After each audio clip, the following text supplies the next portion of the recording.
In May 1953, 18-year-old Clarita Villanueva, a taxi dancer from Bacolod, was arrested for vagrancy and locked inside Bilibid prison in Manila. What happened next would become one of the most bizarre and contentious stories in Philippine history.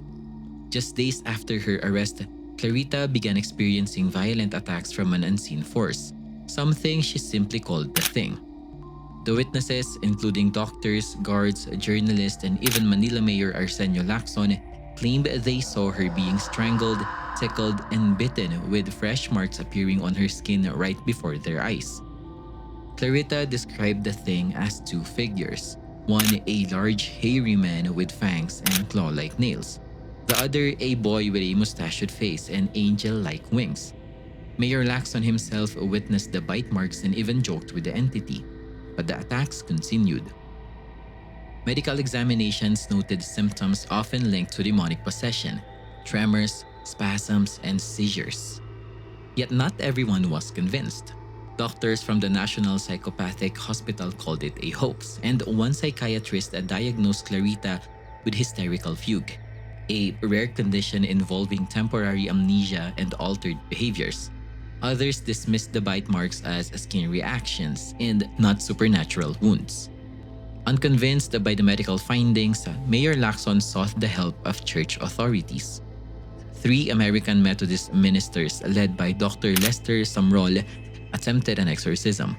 Clarita claimed the Thing fled during prayer, only for the attacks to reportedly return later. By the end of that month, other people began claiming they too were victims of the Thing. Some, like housewife Hermogena Villahermosa and inmate Maura Manuel, presented their bite marks and strange injuries, fueling public hysteria.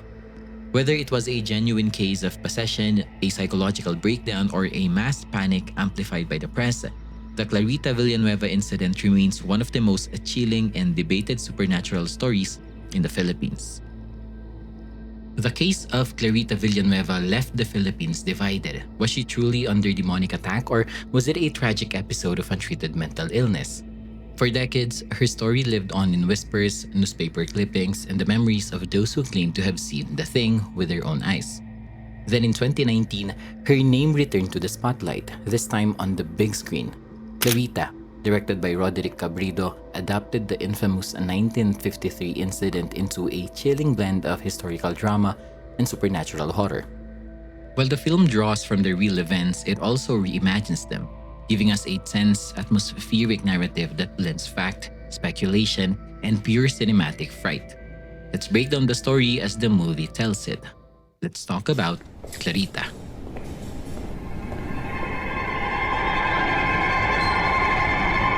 Let me tell you the story. The film opens in Manila, 1953, where a young woman named Clarita Villanueva is arrested for vagrancy and thrown into the women's ward of the city jail. At first, she's quiet, withdrawn, but strange events quickly unfold. Clarita begins to scream in pain, thrashing violently as mysterious bite marks appear on her skin. Her fellow inmates are horrified. The jail's doctors and guards witness the attacks, but no one can explain them.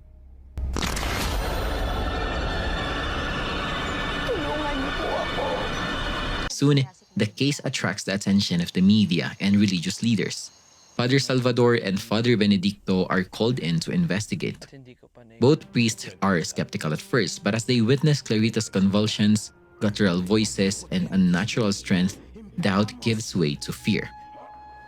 The film alternates between the exorcism sequences and flashbacks from Clarita's life, revealing a tragic childhood marked by abandonment, abuse, and occult practices in her village. These moments blur the line between psychological trauma and genuine possession, forcing both priests and the audience to question what's real. As the nights wear on, the priests face increasing resistance, not just from the entity tormenting Clarita, but from their crisis of faith and personal demons. Clarita's body becomes a battleground, her pleas for help colliding with the mocking voice of something unseen. From here, the tension builds toward a harrowing climax, one that I won't spoil for you here. If you haven't seen Clarita yet, I'll leave those final moments for you to experience firsthand, because no description can match the dread and uncertainty this film leaves you with. At the heart of Clarita lies a question older than the case itself. What does it mean to be possessed? The film doesn't just show us a haunting, it taps into a much larger history of demonic possession, one that stretches back to biblical stories like the Gerasene demoniac in the Gospel of Mark, where a man tormented by legion is freed by Jesus. This archetype, the idea of the body as a battleground between good and evil, has appeared in literature, from The Exorcist to Dr. Jekyll and Mr. Hyde, and in real life cases that often straddle the line between faith, folklore, and psychology. In Clarita, possession is treated not only as a supernatural affliction but as a mirror for trauma, for abandonment, and societal neglect. Clarita is not just attacked by something unseen, she is already wounded by life, by poverty, by violence, and by a world that discarded her. But the film doesn't stop there.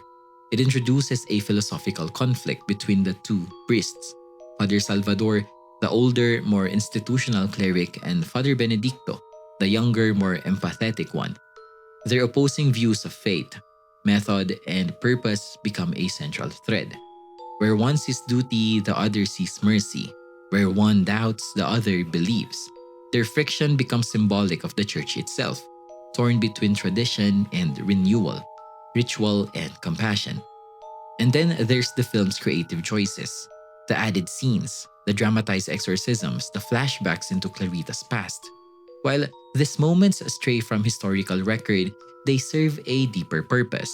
They push us, the viewers, to examine not just whether Clarita was possessed, but what we believe about evil, salvation, and the fragility of the human spirit. Because in many ways, Clarita isn't just about demons, it's about doubt, and what we do when faced with something we cannot fully understand. Although Clarita is rooted in a real event, its director Roderick Cabrido makes a deliberate choice to not just retell history but to reinterpret it, using atmosphere, symbolism, and stylized horror to pull us deeper into the emotional and spiritual terror at the heart of the story. Visually, the film is steeped in darkness. Dimly lit jail cells, candlelit prayers, and narrow corridors, all captured with a tight claustrophobic lens. The cinematography doesn't give us space to breathe, and that's the point. Clarita isn't just trapped in prison, she's trapped in something far worse, a condition no one understands and everyone fears. The camera often lingers, not on gore or jump scares, but on reactions. The priest's uneasy glances, Clarita's vacant stare, the slow rise of panic in a still room. These moments speak louder than the supernatural attacks. It's not just about what's happening, it's about what people believe is happening. Director Cabrido takes creative liberties with the source material. Scenes that were never recorded in real life, like extended exorcism rituals, deeper flashbacks into Clarita's trauma, and visual manifestations of the thing, are added not just for dramatic effect but to explore deeper layers of faith, fear, and cultural identity. These additions don't claim to be historical, but they serve the film's emotional truth. They force us to confront questions like what makes something real? The event itself or the way people respond to it? Is evil more frightening when it can be seen or when you can see it? Cabrido's direction leans into ambiguity.